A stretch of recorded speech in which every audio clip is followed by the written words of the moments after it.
All right. I'm getting fancy with our. I got craft services for our filming today. I Oh, stopped at Tim Hortons and got a muffin. yeah. Now everyone can know that we're from Bunch of Buffalo. production. Yeah, Yeah, if right. anybody's watching and they're not familiar with what Tim Hortons is, it's a Yeah, pretty much exactly. a upscale McDonald's for breakfast food here in Canada, Buffalo, Northeast. I think they have them in California now. I think they've got a couple in Florida too. Yeah, I don't know. People love the coffee. It backs up the roads because people are always out in the roads. Can't But stand that's not why people came here. You know, they came here to watch an episode of Ask a Property Manager, and we're back with Andrew Schultz of Realty Edge. As we all know, Andrew manages about 120 doors here in the Western New York area, and we're going to jump right into our first post here. So, Andrew, this comes from Josh, and I'll read through this and we'll put it up on the screen. He said that he just had a tenant call from my office and the emergency maintenance line saying that their thermostat isn't working and they have no heat. They said I need to get somebody out there right away. Now, I certainly plan on getting the issue fixed, but I've talked to this tenant before about calling the emergency line for non emergency issues, and I don't want to jump at their command. It is currently 41 degrees this morning with a high of 66 degrees. My question is, no heat when it's 41 degrees, does that constitute an emergency or does it? So I think this is a great question. It's very timely because we are moving into the fall season here, actually in the fall season and moving into winter.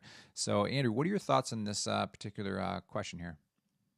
I would say no heat at 41 degrees outside. That's I would constitute that as an emergency. Mm-hmm. Um, my general rule of thumb is if I'm going to have the heat on in my house, my tenant should be able to have the heat on in their house. And I'll be honest with you, I finally had to break down and turn the thermostat on.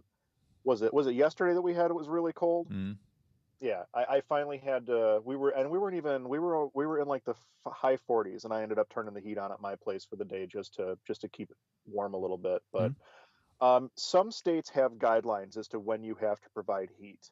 I actually did a little research on this one. I even printed it out. Mm-hmm. In New York State, there are certain laws in New York State as to when you have to provide heat. So between October 1st and May 31st, so there's your time frame. The landlord must provide heating equipment which can maintain the following room temperatures in a building with, this says three or more units, but I actually think that it's any structure at this point. Okay. I don't think that three or more units applies. So October 1st to May 31st, you have to be able to maintain a temperature of 68 degrees Fahrenheit between 6 a.m. and 10 p.m. when the temperature outside is below 55. So if you're under 55, it has to be at least 68 degrees inside your house. Mm. Um, Or at least the ability to be 68 degrees. right, Yeah. exactly. And then you have to maintain 55 degrees Fahrenheit between 10 p.m. and 6 a.m. So basically your overnight hours whenever the temperature is below 40 degrees. Mm-hmm. So realistically speaking, my rule of thumb just to make life easy is anytime the temperature is outside temperature is below 55 degrees, I want my tenants to have access to heat. Mm-hmm. Um, Flip side to this coin is we're a cold weather climate in Buffalo.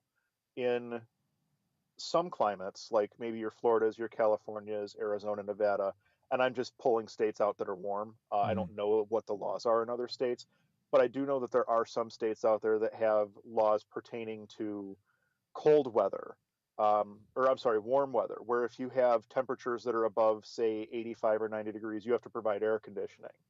So it's climate specific. Check your local laws, check your state laws, find out what the regulations are, and make sure you abide by them because there's nothing that'll wind you up in housing court faster than failing to provide heat to a tenant, Yeah. especially if they have small kids or if they get sick or something like that.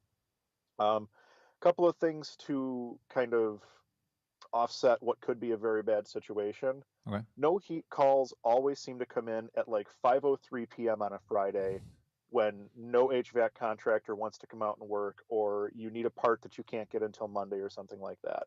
They make a variety of electric heaters, like plug-in heaters that you can use as a temporary measure just to keep your building warm, keep your pipes from freezing, hopefully keep your tenants warm. Mm-hmm. They're not super expensive. The ones I get are from Home Depot. You can get them at Lowe's. You can get them pretty much any hardware store, but they're an oil-filled, like a sealed oil-filled electric heater. There's Yeah. a coil that runs down into the oil, and that's what heats it. And then once the oil gets to temperature, it'll actually cut the electric off so that it doesn't overheat or something like that, and they Are, stay warmer longer. are those? Do you I go with always those because recommend. they stay warmer longer, or I do, yeah. and I was then just gonna say that's why we use those, is because it reduces the total. It's those things are like 1,000 watts. They hmm. run at the same power as a microwave would, a big microwave. I'll So put a if it visual can up heat on the up, screen for then people as well. We'll pull that from yeah, the Home Depot exactly. website. Yeah. Yeah. Yeah, and I So think those are if you very have handy. a portfolio of a certain size, it's just like you got to just start having some of these things on file, like, not on file, Right. but just sitting around in inventory so that you can use them in emergency. So, Yeah, I mean, and they're not all that expensive. I want to say we pay like 30 or 35 bucks a piece for them. If you mm, catch them at like the end of a season when they're swapping winter stuff for summer stuff, mm, you can usually catch them even cheaper, 20 to 25 bucks on clearance. So they're well worth it, I would say. awesome. You got anything else to add to this particular topic? No, I don't believe so. I think we pretty much covered that one. Cool. Yeah. So, yeah, just make sure your tenants are either warm, cool, whatever it means in your area. And yeah, Josh, thanks for asking this question. This is a great way to get feedback from the group. And if anybody's looking to connect on one of these videos too, we're going to try using a hashtag in the group, just Ask PM. And then we can see that showing up in the group, and then Andrew and I can discuss those on future videos. Nice. I didn't know that was happening. Yeah, I just thought I'd spring it on you. Oh, thanks. I appreciate Well, that. the Facebook search feature is not great. So that's my one hesitation of doing that. But hopefully, if you are watching this video and you want to ask something, we can find that, and I can search for those Ask PMs too in the future for questions that people have. Sure. All right. Take care, everyone.